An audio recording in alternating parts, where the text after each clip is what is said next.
مولانا طارق جمیل صاحب کے بیٹے کی جو بیماری ہے، اس حوالے سے ایک دو باتیں میں عرض کر دیتا ہوں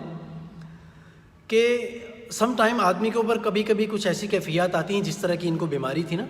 اس بیماری میں کبھی کبھی کچھ کیفیات ایسی آتی ہیں جب خاص طور پر اس نے میڈیسن نہ کھائی ہوئی ہو اور اس کے اوپر بیماری کا اٹیک ہوتا ہے، تو کبھی کبھی ایسا محسوس ہوتا ہے جیسے کچھ دیر کے لیے ایک اور انسان اس کے اندر انسٹال ہو گیا ہو۔ بات سمجھ رہے؟ پہلے بات کو سمجھیں ذرا۔ وہ عجیب سا نام ہے اس بیماری کا، لمبا سا نام میرے ذہن میں نہیں ابھی صحیح طریقے سے۔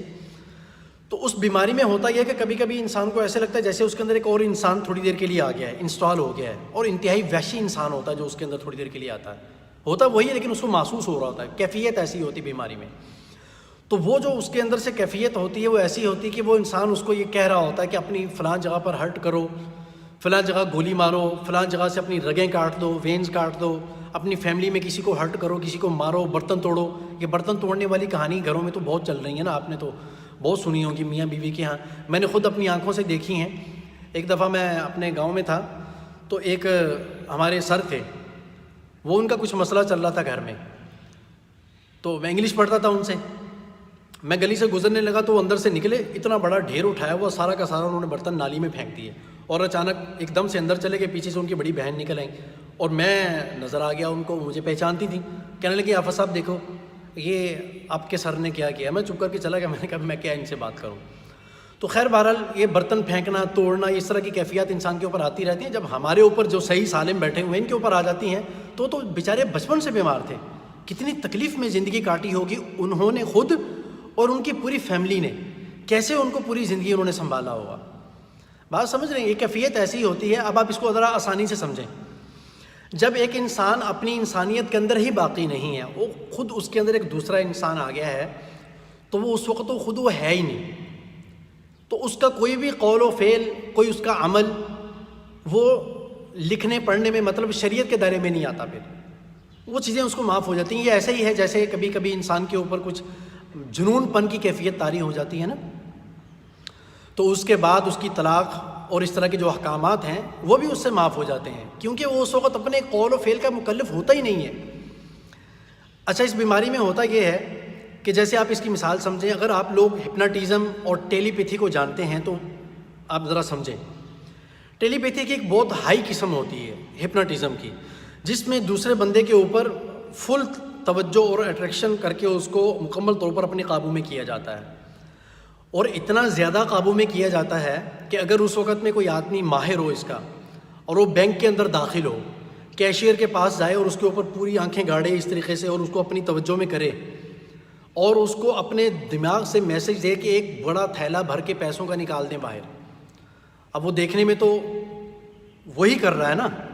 کیمرے اور گارڈ اور دنیا کی پولیس تو اسی کو پکڑے گی نا کہ بھائی آپ نے خود، ہم نے دیکھا ہے تم نے تھیلی بھر کے اس کو دیے پیسوں کی، تم نے خود اپنے پیسے اس کو دیے ہیں، حالانکہ اس نے نہ کوئی گن نکالی، کوئی ویپن تھا اس کے پاس، بس کھڑے کھڑے اس نے ایسی آنکھیں دکھائی ہیں اس کو اور اس نے اپنا کام کر دیا۔ تو دنیا والے تو اس کو پکڑیں گے، لیکن اخروی حکم میں وہ جو ڈاکو ہے، جو چور تھا، وہ بغیر ویپن کے لوٹ کے چلا گیا اس کو۔ لیکن جب وہ جائے گا تو اس کا ہپناٹزم ختم ہوگی تو اس کو پتہ چلے گا بعد میں کہ یار میرے سے کچھ ہو گیا ہے، بہت سوچنے کے بعد پتہ چلے گا، اس کو پتہ بھی نہیں چلے گا کہ شاید میں نے کچھ کیا ہے،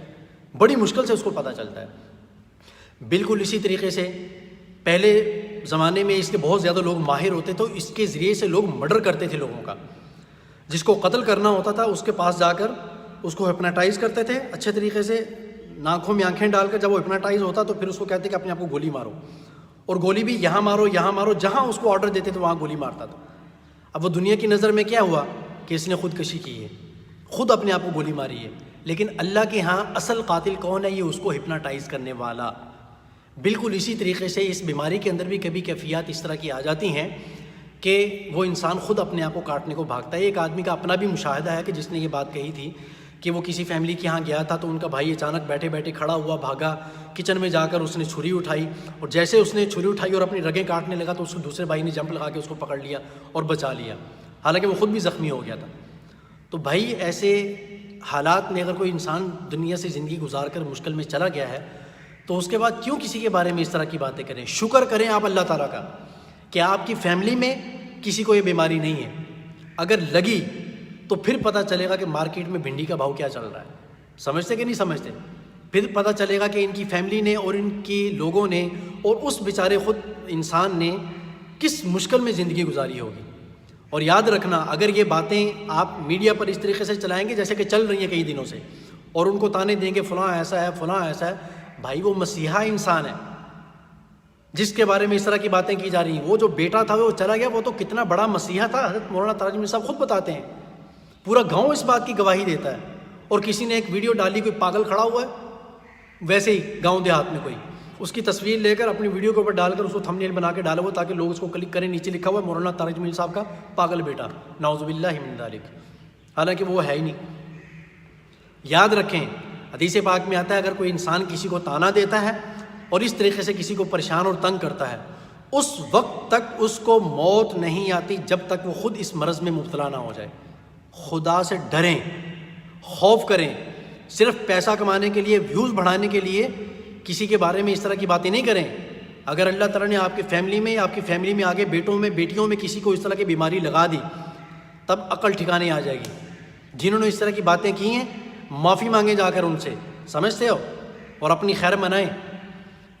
ایک دکھی باپ ہے بیچارہ، بالکل سمجھو کہ ان کی حالت اتنی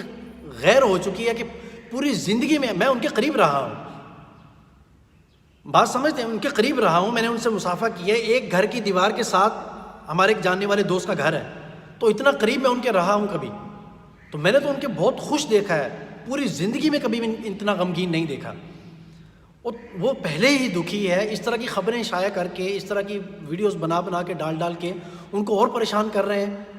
ان کو اور تکلیفیں پہنچا رہے ہیں۔ یہ وہ گھرانہ ہے جس کی وجہ سے سینکڑوں نہیں بلکہ لاکھوں لوگوں کو راشن دیا جاتا ہے، پتہ ہے آپ لوگوں کو اس بات کا؟ ابھی کچھ سال پہلے مولانا تاج میر صاحب کا ایک بیان تھا جس میں انہوں نے کہا تھا کہ الحمدللہ، اللہ کا شکر ہے کہ تقریباً 40 لاکھ روپیہ ہر مہینے کا وہ غریبوں میں تقسیم کرتے ہیں، ایسے لوگوں میں جو ان کی وجہ سے راہ راست پہ آئے ہیں، خاص طور پر وہ جو دوسرے رستوں پہ لگے ہوئے تھے۔ اب جب وہ راہ راست پہ آئے ہیں تو اب ان کی وہ والی کمائی بند ہو گئی ہے، تو ان کی طرف سے خرچہ جاری ہوگا۔ 40 لاکھ روپیہ کچھ سال پہلے، اب تو شاید زیادہ ہی ہوں گے، جس آدمی کی طرف سے لوگوں کو جا رہا ہے، غریبوں کی مدد کر رہا ہے، اس کو دکھ دے رہے ہو یار، کو خدا کا خوف کرو، تھوڑا سا رحم کرو اللہ کے بندو۔ وہ پہلے پریشان بیٹھے ہوئے ہیں، جس کی وجہ سے لاکھوں نہیں کروڑوں لوگ راہ راست پہ آئے ہوں، دین کے راستے پہ آئے ہوں، اس کو پریشان کر رہے ہو آپ لوگ۔ اللہ کو جواب نہیں دینا، مرنا نہیں ہے کیا؟ تھوڑا سا خیال کیا کرو۔ یہ وقت وہ ہے جس وقت میں ہم ان کو دلاسا دے سکتے ہیں، تسلی دے سکتے ہیں، ایسے وقت میں اس طرح کی باتیں نہیں کریں۔ بات سمجھتے کہ نہیں سمجھتے؟